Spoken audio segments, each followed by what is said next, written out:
Playing Mario 3 alone in my basement one. This is a short story, and while it may not seem too creepy now, it was absolutely terrifying to my 8-year-old self. The home I grew up in was in Long Island, New York, and the basement is lined on one side with small windows, probably about 3 feet by 1 foot rectangular, with sliding glass panes on them. The house was built during World War II, so it is made of what they had at the time. Normally, we would have curtains on the inside of those windows, so nothing could see in or come in. This particular day, my mother had been washing them and hadn't put them back yet. Anyways, I was around 8 or 9 years old, sitting there playing Mario 3 on my NES, when I got the distinct feeling like I was being watched or someone was there. I looked over my shoulder to the windows, and I see the outline of someone's face there. Once they notice me looking at them, they knock on the window really loud, vigorously waving at me, and then bolted off, hopping over the neighbor's fence into the adjacent yard. Needless to say, I left the NES on and noped the way out of there as fast as possible. The next day, the NES was moved upstairs to the family room, and I still check to make sure curtains are on if I'm down in that basement.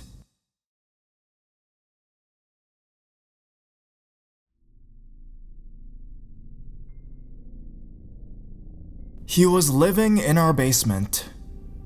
So, this happened about 7 or so years ago, when I was still living at home with my mother. We lived on the first floor, my aunt on the second, and our neighbor on the third floor, who we were close with, Cindy. We were all friendly in our building, and I never felt unsafe or uneasy at any time. One day my mom was doing laundry in the basement and noticed a couple of her blankets were missing. She thought it was odd, thought maybe my aunt had mistakenly taken them, so she was kinda like whatever about it. A couple of days later, she hears noises in the basement. We lived on the first floor and you can hear everything down there. It was late at night, so she didn't want to go down there and check, but she went outside on the porch to have a cigarette and noticed the cellar door leading outside was open. When she always closed it at night, she closed it and went inside, thinking maybe the wind made it open and a raccoon or something got into the basement. I mean, it's happened a few times before. Nothing weird happens for over a week, till she notices clothes missing. Now she knows something is up, because my dad was the only male in the building, and it was the men's clothing that were missing, and it smelled really bad down there. She brings it up to my aunt, and also asks about the blankets. My aunt says she never touched them. The next day, my mom was doing laundry again, and noticed something in her empty flower pot in the basement. It had human feces in it, quite a lot, like someone was using it for a while. She's disgusted and freaked out. She decides to check the back room of the basement. I've never liked going back there, no matter how much light you bring, and the 2 lights in the ceiling, it's always so dark and creepy. After this, I never go back there alone. She finds back there a bunch of her blankets, a sleeping bag, some clothes, and more shit. Then, she notices something stir under the sleeping bag. It was a man. My mom freaked out and asked who the hell he was, and that she would call the cops right away. My aunt heard the ratchet and came down to the basement and actually recognized him. Turns out, he was Cindy's brother, who recently had nowhere to live because he was a drug addict, and generally not a very good person. My mom told Cindy, and she talked to her brother and told him he had to leave. I guess he didn't bother asking Cindy if he could stay with her, knowing that she'd probably just say no. So he decided to squat in our basement for weeks. It scared me quite a lot, and ever since, I always hate going down there alone. And I can't help but draw my eyes to the back room entryway, my heart pounding, waiting for a person to appear. My mom said she didn't call the cops because she didn't want to upset Cindy, which is nice, I suppose. And nice that Cindy was able to make him leave without any trouble. I felt kinda bad and sad for him, but really still, my neighbor's troubled brother, let's not meet. Who knows what you were capable of?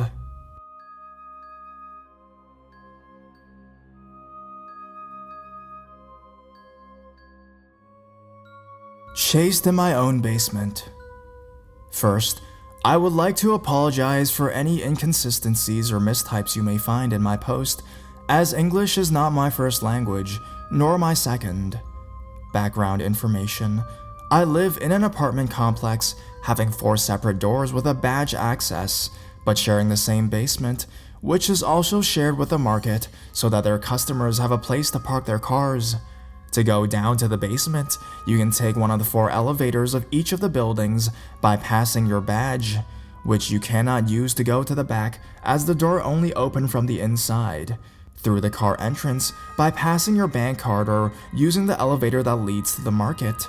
To go back to your apartment without passing by the market, there are only 4 doors, one for each building, that opens with a code and not the badge. Now, for the actual encounter, it was around 1 a.m. in the morning that I realized that I forgot to take out the trash, and since I ate mussels that night, I couldn't wait for tomorrow. First odd thing I noticed was that all the lights in the hallway didn't work, which made me uncomfortable, but not worried since it was summer, the perfect time for the maintenance and also the time when most people are not at home. Second odd thing was, in the basement, just when I started pushing the door, the lights that should normally be off this time were on. There are sensors in the basement that turn on the lights when someone enters. Relating it to the electricity issue of the hallway, I continued my way to the bin room. Being a lazy person, I kept a hand on the door while throwing the bag with the other. Just when I left the room, I heard a sound. I can't say exactly what it was even now. All I can give you is a description from my memory, using my poor vocabulary, hoping that you will put together what I'm trying to say. You know the sound that a person makes when they are in extreme pain trying to scream, but the pain just won't let their voice out, which leads to a continuous sound? The last cry of a moose trying to call his comrades for help while being eaten by a lion. It was that kind of sound, whether it came from an animal nor a human. Now that I think about it, the voice was omnipresent from the second I put my feet in the basement, but it didn't get my attention, since they put all the machinery related to the water heating, central heating, and God knows what other machines they keep inside the closed doors, and they sometimes do abnormal sounds. But that sound was clearly from something alive. I could also discern a human voice mixed with a scream of despair. Clack. The bin room door slowly closed loudly behind me, and with it the mouth of whoever was talking somewhere in the basement, as I can't tell exactly where it came from with the echo. At that time, my heart was beating twice as fast as an average person, but also trying to reassure myself, I told myself that it may be someone coming home after getting drunk, or someone or something who hurt him, or himself getting transplanted to the hospital. In both cases, I need to offer my help, and that's what I told myself, and my brain functions clearly wasn't working properly at that point, or maybe it was just my curiosity. "Is anyone here?" I shouted. Pointless to say that it was the worst decision I made. I heard a sound of what I assumed to be a door or a trunk, which made the scream stop, followed by footsteps. Whoever did that to a living being was running towards me. At that point, I couldn't think of anything else but surviving. I ran towards my only exit, which was the door, typed the code with my shaking fingers, red light, typed it again with my hands shaking even more, and the footsteps closer than ever. It was green. I pushed the door open with all of my strength and then closed it with my whole body, but something was keeping it from closing. It was the person chasing me. Thus, I put both my legs on the stairs. To go down, you use the elevator and a door, and you can only be open from the inside. To go up, you use a door with a code and stairs, and use them to put even more power into closing the goddamn door. After a few more seconds that seemed like it lasted for an eternity, the door finally closed. I stood up again and started climbing the stairs as fast as I could. I live in the 6th floor, but I'm used to climbing them daily since I don't have time to play sports, and I found them useful to reduce the negative impact on the lack of sports or other activities. The only difference is that it was without lights this time, and with a lot more adrenaline inside my blood and inside my body. When I was about at the 3rd or 4th floor, a door opened, and a few seconds later I could hear someone climbing the same stairs I was climbing. We both couldn't see in the dark, so the last remaining floors left seemed even farther than they are, but I eventually made it to my door. It took me a long time to find the lock, especially when all my body was shaking from head to toe, but the person chasing me seemed to have more troubles with the stairs than I did, so by the time I opened the door, he was still very far away from me, judging from the sound of it all. The moment I locked the door, I couldn't control any of my muscles, and I fell down on my knees. It took me around a full 15 minutes to regain control of my body, and for my brain to become operational again. I didn't tell this to anyone, as I don't even know what that sound came from, or what it was, or who the person chasing me was, and not even why he was behind me, but judging from what happened, he didn't really have good intentions at all. And of course, I honestly hope we never meet again.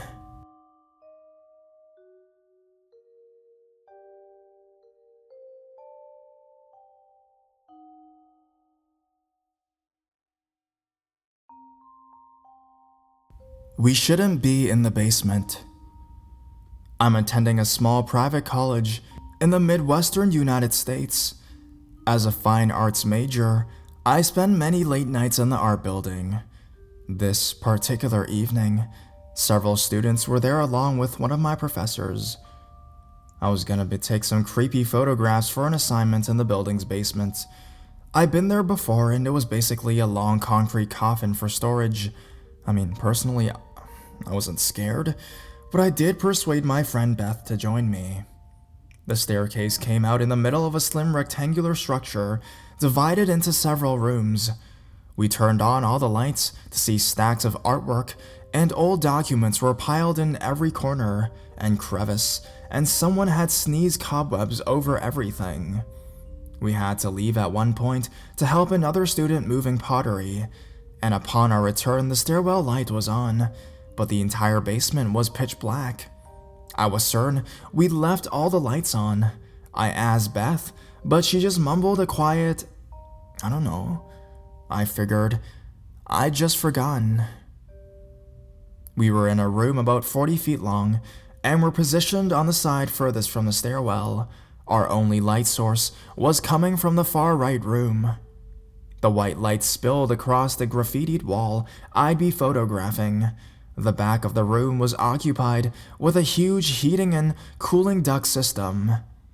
It took up almost the entire back wall and pushed into the room about 5 feet. Stacks and stacks of cardboard boxes and tools cluttered the area around it. I tried to pass the time with chatter. I almost thought some horribly grotesque art project gone wrong would jump out of the shadows. About 20 minutes had passed when we heard a faint sound coming from the stairwell. It sounded distant. I asked Beth if she'd heard it and received a nod. It sounded kind of like someone clapping their hands together, but we were definitely the only two down there. I shivered internally and continued talking again, trying to distract myself, trying to make myself believe that I wasn't actually down there. Scrip. All talking stopped. It sounded like someone dragging an object across the hard floor, like cardboard across concrete. I stood up. That sound came from inside this room, near the stairs area. I thought it was an animal, but how in the world would it get down there? There was only one entrance and one exit. It was the same place. My eyes darted from side to side, searching the darkness. Then, without warning, a small cardboard box shot out from behind the far end of the duck machine. It slid across the floor, and my stomach dropped like a weight. It wasn't like that box fell and rolled across the ground. Something or someone threw, pushed, or kicked the damn thing. It came out like a fucking rocket. I mean, something was in here with us. I grabbed Beth's arm. Her eyes were glued to the box. She was terrified. There was no way anyone else had gotten in here with us without us hearing or seeing them. My logical brain was screaming that fact, but what on earth moved that goddamn box? My brain was reeling as I shifted my back to the only lit room. The light felt safe somehow. Do you want to go? I heard Beth whisper. Was she crazy? If you want to go, I'll go too. When I gave her props for her manners, we couldn't just go. I mean, the box was sitting right in front of the opposite door, our only escape to the safety of the staircase and a light switch. There was no way I was gonna just waltz by whatever kicked it out there. I stayed silent though. I wasn't sure I could talk. During that time, we heard small sounds from behind the big machine. Tap, tap, tap, tap, tap, tap, like an impatient hand drumming a metal desk. But it soon escalated to bang, bang, bang. It was so loud, and the tight space made it echo and intensify. We didn't know what the fuck was going on, and we had no idea what to do or where to even go. All we could hear was the constant noise, but we couldn't see anything in the darkness, in the pitch darkness. It was so frustrating that I somehow found my voice. Who the hell are you? I managed to choke out. It sounded much less intimidating than intended. You better knock the fuck off. My hands were shaking. And it was then that all that noise changed, and we heard one of the most disturbing sounds I've ever witnessed. But it wasn't because of the sound itself. This awful screeching and scratching reverberated across the room. It literally sounded like nails on a chalkboard, but I knew what it was, and it scared the absolute shit out of me. Something big was crawling behind that damn machine, and we could tell it was coming towards us. And it was coming fast, really fucking fast. That was the most disturbing part.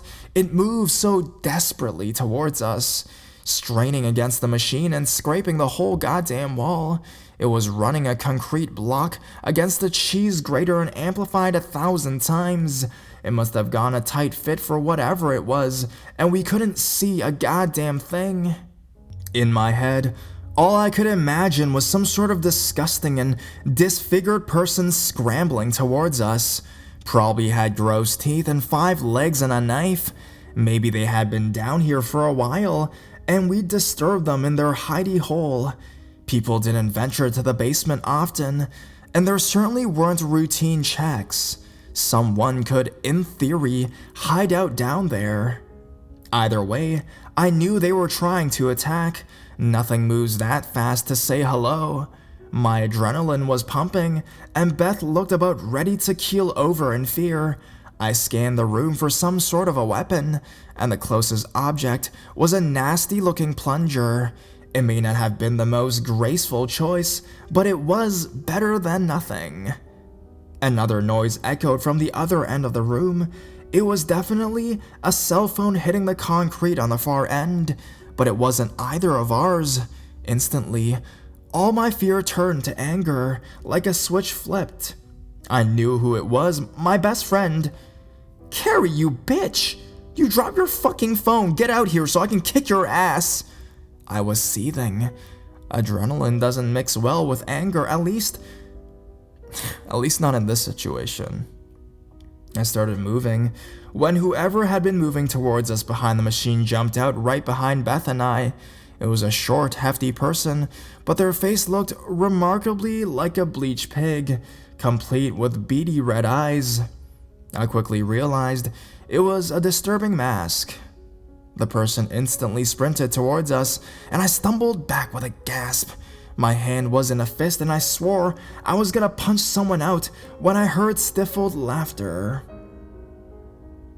Of all people, my fucking professor comes crawling out from the boxes. I can remember going, "What the fuck?" I was dumbfounded. Carrie came out from behind the machine sheepishly, clutching her shitty phone, and the mass sprinter was revealed to be another student. These idiots had decided, on a whim, to prank us. They were successful. The pottery student and even the janitor were in on it, tasked with distracting us so the others could sneak downstairs. They turned the lights off, and I had walked by their hiding spots several times. We were in there with them for almost 10 minutes, thinking that we were alone. Naturally, I ordered them to get the fuck out so I could finish my goddamn assignment. Though I wasn't happy to see my friends, I'm glad I met them instead of my imaginary alternatives.